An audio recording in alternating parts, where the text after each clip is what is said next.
achieved. I really think the UFC has overlooked one important aspect of their calendar year and their scheduling is the break. You know, I look forward to the breaks because it gives me an opportunity to step away and refresh and come back and prepare to predict fights and get ready that way. A lot of other people, though, just when watching events, they look forward to the break too because that break eventually leads to a return engagement. And suddenly, oh, I haven't watched fighting in a week or two. And what's the next event? It's UFC 223. That card looks fantastic. And suddenly the excitement and the fervor starts to build towards that event, and people are really looking forward to seeing that, you know, those two guys throw down or whoever they're looking forward to, as opposed to this Saturday and this Saturday and this Saturday and then a Sunday event, and then we're off for a week and then Saturday again, and we've got events in 8 of the last 10 weeks. It's like, holy hell, that's a lot of fighting. And they just blend together and people lose track. But I like this. I think they need to start considering more and more, you know, these 2-week breaks here and there that'll start to break things up. I like that. Additionally, and this is kind of a side rant quickly, I hate when fucking fighters, and we just had this with Stephen Thompson, talk about not knowing who Darren Till was. I hate when fighters, and Donald Cerrone does this all the time, he did the Jorge Masvidal, and that cost him significantly. I hate when fighters go out of their way and say, I didn't even know who this person was until they told me I was fighting him. That's bullshit. If you are a professional athlete, you should be a student of the game. You sound ignorant when you do stuff like that. I don't expect you to know who every single fighter was, especially or is, but you should know the top 20 to 25 guys who are in your division, as far as I'm concerned. You should know who's in your division, who's on the prowl, and possibly lining themselves up for, you could be fighting them in the not-too-distant future, and that's what we got here. I don't like that. You sound stupid when you do that. Very stupid. On that note, welcome back to Kamikaze Overdrive MMA Predictions. Always, I am your host, Scott Johnson. On this episode of the show, we are breaking down the April 7th UFC 223 pay-per-view event, which will feature 2 title fights in the main event. I'll be giving you all 5 of my main card predictions on this episode of the show. All of my preliminary picks, as is always the case, will be available at kamikazeoverdrive.net. Now, I am coming off my worst showing of the year. I went 5-5, but let's put things in perspective. There were 10 fights on the card. 50% of those fights ended with upset picks. I got a couple of them right, but anybody who had a really super strong night is either a complete bullshit artist or they had a fantastic read on those fights, and it was just a one-off. And they'll be the first to admit that, yeah, I was very fortunate to come away with such a strong record, because anybody who's kicking out upsets like that, 5 or 6, and putting those picks out there for you to follow, more often than not, they're going to have poorer nights because, hey, picking that many underdogs isn't always going to cash, but it does come through periodically. Let's hope we get a more even flow of fights on this night. My bet packs, I still want a tiny bit of cash. It still ended up being a loss. You're recouped. I should say recouped a little bit of cash. But for this year, we are dominant. Our units are off the charts. Again, you can head over to Twitter. I should find that tweet for you again for those non-believers. Again, all of my bets are posted on my website. You can check them out. The bet packs are only $15. I'm not asking you to spend $50 or $60 or $100 for a couple of picks. It says $15. You can get in there and check out what I have available for my picks. But yeah, my bet pack numbers have been sizable. Heading into the last show, I had won 399 units for my big bankroll. For those of you guys with bigger dollars they want to spend. And I had won 536 units for my big risk, big reward guys with less money who want to take bigger shots and, hopefully make that small amount of money into something bigger. So I've won huge. That's just in 2018 so far. So let's hope to keep it rolling. And on that note, let's just do that. In fact, let's get to that first main card prediction. The first fight of the night takes place in the UFC's lightweight division as the 11th ranked Raging Al Iaquinta, 13-3-1, takes on the Irish Dragon Paul Felder, currently holding a record of 15 wins and 3 losses. Now, both fighters are on a roll, and they're looking to make that push into the upper echelon of the division. Iaquinta has had some contract issues, and certainly he's been at odds with the UFC. Even though he's happy with his contract, he's not letting go of the past. Well, conversely, Felder's been working as a play-by-play guy, so he's become very much a company man with the organization, and that's definitely boding well for his future. Bodes well for his future is what I should say. Now, Felder has won 3 in a row and 5 of his last 6. His only loss was a TKO due to injury loss to Francisco Trinaldo. He has 3 straight stoppage victories, and he seems to have turned a new leaf as a fighter, as a pro. For Iaquinta, he has won 5 fights in a row, and 8 of his last 9. His only loss was an upset submission defeat to now retired Canadian Mitch Clark. He did have a controversial split decision win over Jorge Masvidal, and he has 4 wins by knockout in his last 5 victories. Physically, Felder 2 inches taller. They have the same 70-inch 3-inch reach. Al is the younger man by 3 years, but it's also worth noting he's been on the shelf for almost a year as he heads into his return engagement. Now, looking at Felder first, he's a black belt in both Taekwondo and Karate. He's improved his BJJ rank up to a purple belt, and he has 10 wins by knockouts. Those are some of the things you need to know about him. He's a decent counter striker. He throws lots of kicking techniques. He throws hard body and low kicks. He has a nice stepping knee working as well. He's got some good pop in his hands. We all know about that KO of Danny Castillo back there, that spinning back fist where he really got his foot in the door in the UFC. We've seen him with the counter striking when he fought Alex Ricci in one of his recent victories. He had a lot of success countering him and taking him out and eventually stopping him with those counter strikes. The biggest thing with him, he's become much more functional. He lost some fights earlier in his career because he was looking to land these flashy techniques that had mixed results as far as their level of accuracy. He was becoming much more functional. He's become much more aggressive with his strikes, throwing multi-punch combinations and working his kicks in, and just he's been a better fighter overall.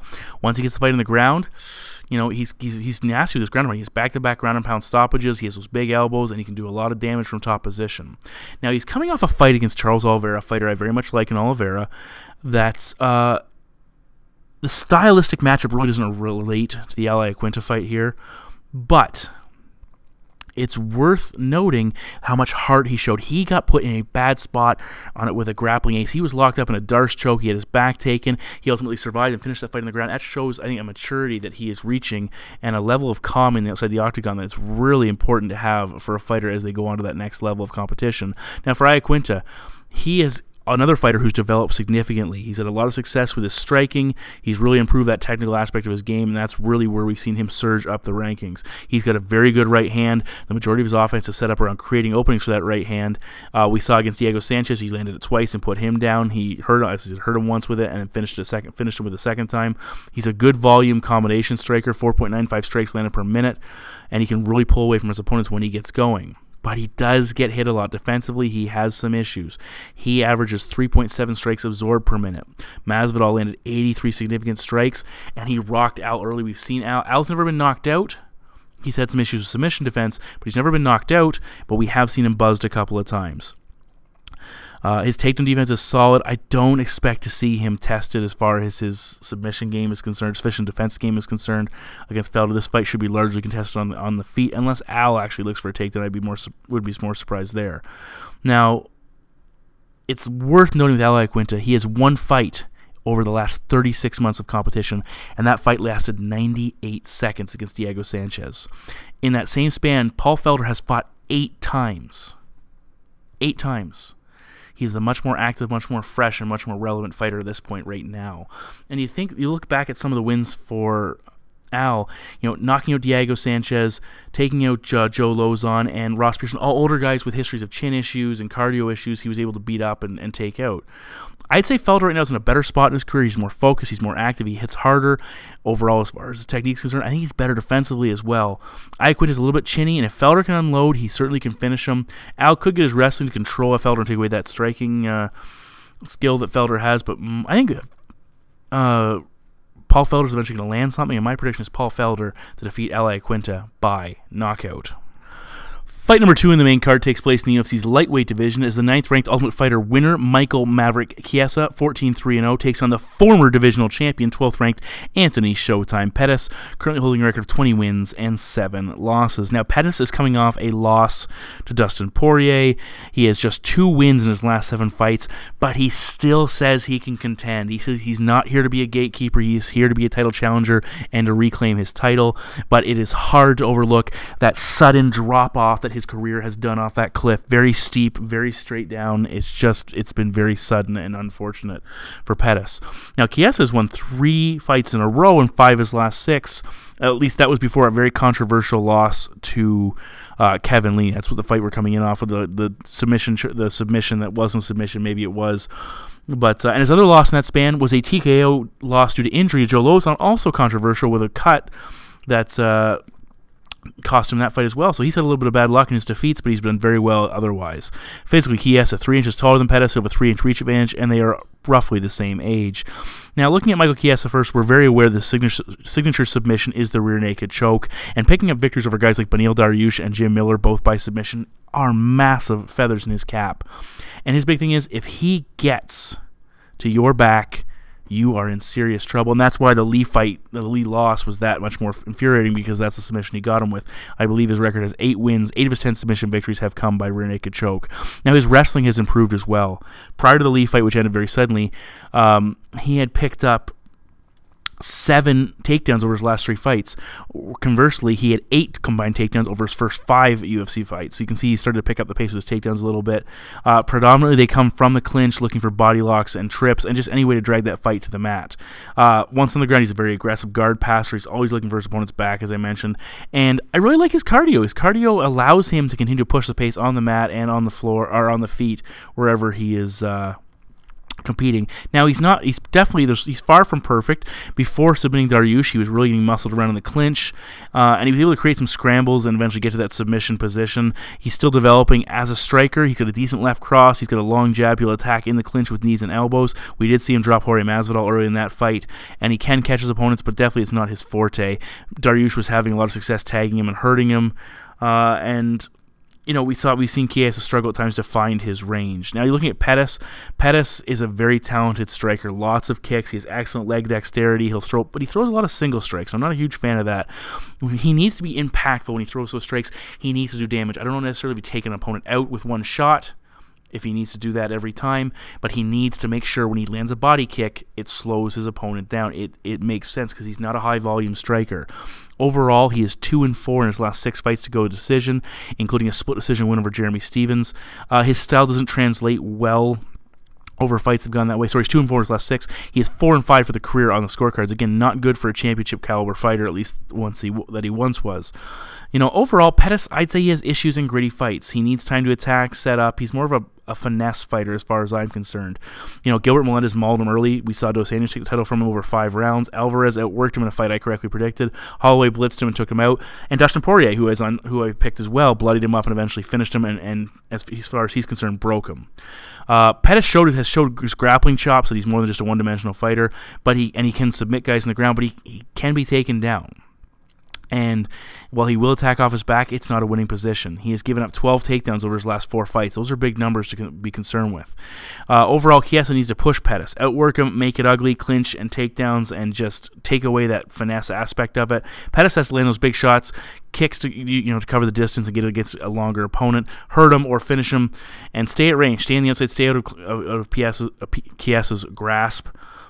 I'd say Chiesa's too tough and too good on the floor, too tough overall, too durable, and too good on the floor for Pettis to mess with. He survived with Oliveira, but I like Pettis to do. Pettis is a bigger man. I like Pettis to really, Chiesa is a bigger man. I like him to really control and beat up Pettis once they hit the ground, similar to what Dustin Poirier did. And my prediction is Michael Chiesa to defeat Anthony Pettis.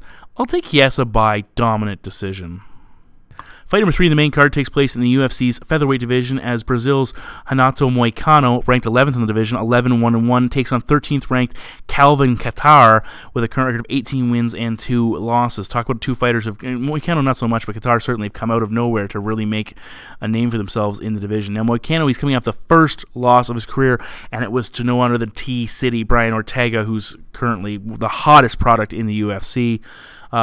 Moicano was doing well in that matchup, and overall he's 3-1 in the UFC. He does have 2 split decision victories, but he's made a good showing for himself. For Kattar, he's 2-0 inside the promotion. He beat Andre Fili on short notice, and then he stopped Shane Burgos in very impressive fashion his last fight. He has a 10-fight winning streak coming into this bout. Both guys 5'11", same reach, Moicano 1 year older. Now, Kattar, overall, he's 8-1 in decisions. He's coming off the first stoppage on his record since 2010. He has 7 wins by knockout, 3 wins by submission. Now, when he fought Andre Fili, it looked like he had needed some time to settle in. He was getting tagged early on, didn't show a lot of volume, but once he got comfortable, he really started to open up. And again, in the second fight, he showed that enhanced level of comfort as he pushed forward. He has a spearing left jab. He's very busy with it. He fights in close, especially against Shane Burgos. He got right in the pocket, and he threw some slick combinations built around that jab. He'll throw a nice right hand over the top. He'll throw a hard left hook as well. I love the way he throws an uppercut almost to the body. He gets down low and then rises up into that midsection, and he has some nice low kicks that he'll target the lead leg with. Defensively, again, against Burgos, who's a very talented, very dangerous striker in his own right, we saw Kattar routinely slipping the jab and then coming around the outside with a counter strike and having a lot of success landing with it. He doesn't load up with his punches. It allows him to be more accurate and harder to defend against, and just overall a more effective striker. When he fought Burgos, he was letting Shane take the center of the cage, and Shane got off first in the second round more routinely. And I thought Shane took that second round before getting finished. Ultimately, Burgos got put down with a couple of right hands. And, was Kattar fading going into the third round and just took advantage of a shot he landed? I don't know. But I really was impressed with what we saw out of him overall. Now, for Moicano, he fights differently every time we see him. And it's worth noting, his nose got broke in the Ortega fight, which could have cost him that matchup. He fought Ortega very close in the pocket, and that's the style he fought there. Against Jeremy Stephens, he fought on the outside and tried to stay away from his power, and that actually got him in trouble and kept the fight very close. He was backtracking too much in that matchup, allowed Stephens to be the aggressor, and while Moicano was landing, it still allowed Stephens to really score some points to the judges. When he fought Ortega, he tended to cover up, and Ortega was having success punch around the guard. But, Moicano was willing to stay in there at the pocket, and that might have cost him along with the broken nose. I don't like the way he throws his punches, though. He tends to wind up a little bit when he throws his punches. He throws a lot of power strikes and not enough half speed, range finders, if you will. Not a lot of jabs to lead and set things up. It makes it harder to find his mark routinely and takes a lot out of him, especially if he's not landing with everything. He does throw some decent combinations periodically, but, again, he tends to be more of a one-off style offensive striker. He did take Ortega down, and he will catch kicks for takedowns. He had a couple nice counter takedowns against Jeremy Stephens, which could be an option here. Both guys, when you look at, are coming off wars, and I felt Moicano faded despite landing more strikes, despite being the front runner. Again, broken nose is possible, and it's also worth noting Ortega's an absolute fucking monster right now. This guy's unbelievable. The takedowns could be an option for Moicano to take Kattar off his feet, and that's something worth noting, especially if the fight stops going in his way. If he starts to fade a little bit, like I just mentioned. But I like what I've seen out of Kattar. He's the smoother puncher. He's more active. I also like his power. I think he has the edge in power. I think that's a real thing. And my prediction is Calvin Kattar to defeat Renato Moicano.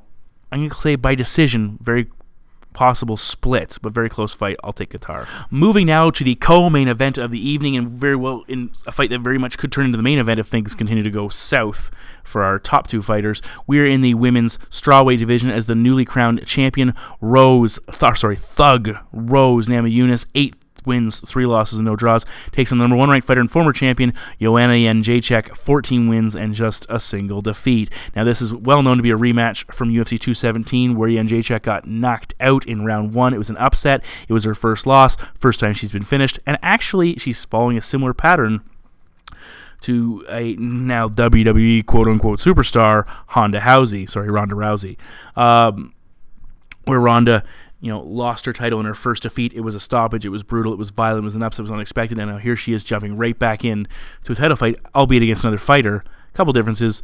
We did see Ronda take a much longer break than Joanna's taking. But, and a lot of people have criticized her. 5 months. That's maybe too quick to be jumping back into this matchup. Maybe she should take a tune-up fight. Either way, hey, we're here. Joanna, 8-1 in the UFC.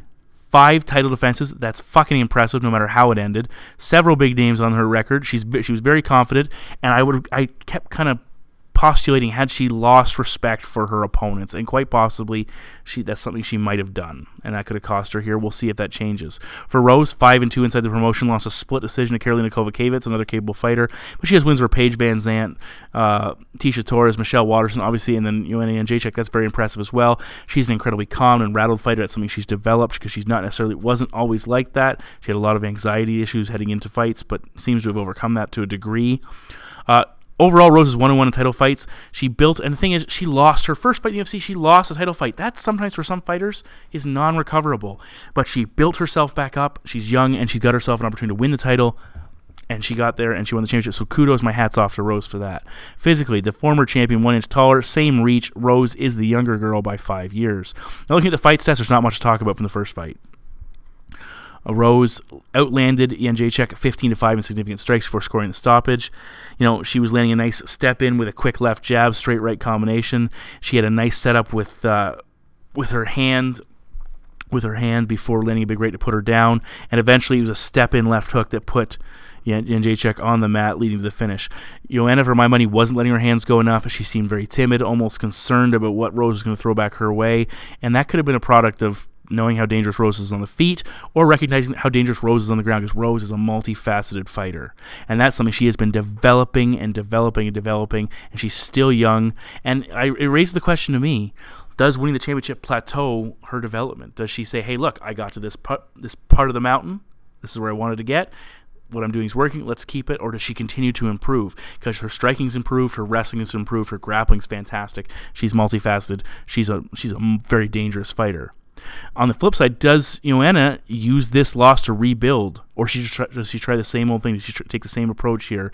And also, you have to wonder, she's mentioned about going to 125. Has been cutting to 115 being too much of an issue. Renan Barão style, is it taking too much out of her? And 125 is more of an answer for her in this fight. Is actually a mistake that's going to hurt her more than anything. That hard cut for Jędrzejczyk, is that went wrong. It won't change if that went wrong in the last fight. That won't change unless she has a drastically better cut. She's it concerns me that continues to pop up when she talks about that. Also, you have to wonder, is Rose in her head? Did Joanna let her get there? Joanna's kind of a mastermind of head games, and Rose just kind of shoved it back in her face and didn't buy into it. Was the punches landed a fluke? That Rose was able to put in? That's a big question. There's a lot of questions around this. I would much rather have seen Rose dominate her for 5 rounds and say, hey, look, I am the better fighter, than knock her out as quickly as she did. But again, hey, a win's a win. If Jędrzejczyk can throw and land with regularity, can Rose deal with her over 5 rounds? That's a great question. Will she throw with regularity? We have seen Jędrzejczyk hurt before. Claudia Gadelha hurt her in her last matchup, dropped her. Rose was able to connect and put her down as well, and put her down for good. Also, we've seen Jędrzejczyk vulnerable to being taken down, and Rose has excellent grappling once she gets that fight to the ground, and Claudia Gadelha was dominating her on the mat until she gassed. And if Rose doesn't gas, that's a huge issue. Rose is absolutely lethal on the mat, especially from back control, and I think that scares Jędrzejczyk. Despite really liking Rose as a fighter, I significantly undersold her in her last matchup, and I feel good. Claudia Gadelha really showed some of the openings in Joanna Jędrzejczyk's striking and on her grappling game that Rose is able to come in and capitalize on to take that title away.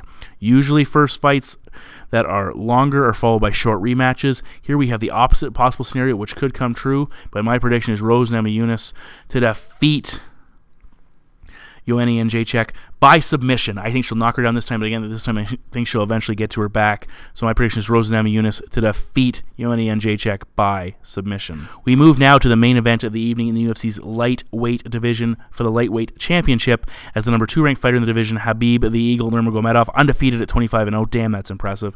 Taking on the reigning featherweight champion, Max Blessed Holloway, currently holding a record of 19 wins and 3 losses. Now, of course, we know this was supposed to be Nurmagomedov versus Ferguson, and that fight is off, and Dana's saying he's not going to rebook it because it's been booked so many times and keeps falling through.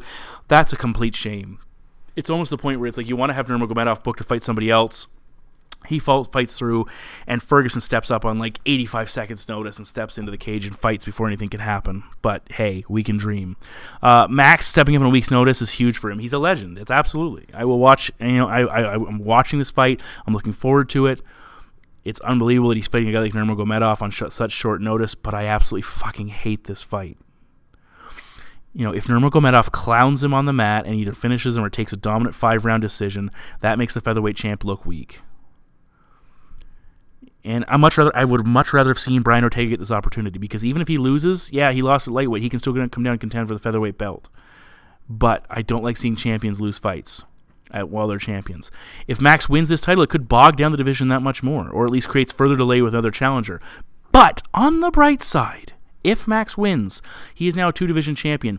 He calls out a rematch for Conor McGregor to come back, and I think it's the fight McGregor would take, because he wants to avoid Nurmagomedov, he wants to avoid Tony Ferguson, and I think it could set up a huge fight. And so from that standpoint, okay, let's see what happens. Physically, Max 1 inch taller, 1 inch reach advantage for Nurmagomedov. Holloway is the younger man by 3 years. Now, Max is in for a massive weight cut. He's coming off an injury. Those are 2 huge concerns, and a lot of people are worried he might not be able to make the weight, and even if he does, it takes a lot out of him, and that takes away one of his greatest weapons, his cardio. And overall, Max is a fantastic fighter, but his keys to success have been takedown defense and his striking proficiency. Those are 2 things that are going to be difficult to bring to bear in this fight. He was last taken down by Clay Collard. That was the last time he was taken down. He has now shut down 27 consecutive takedown attempts since then.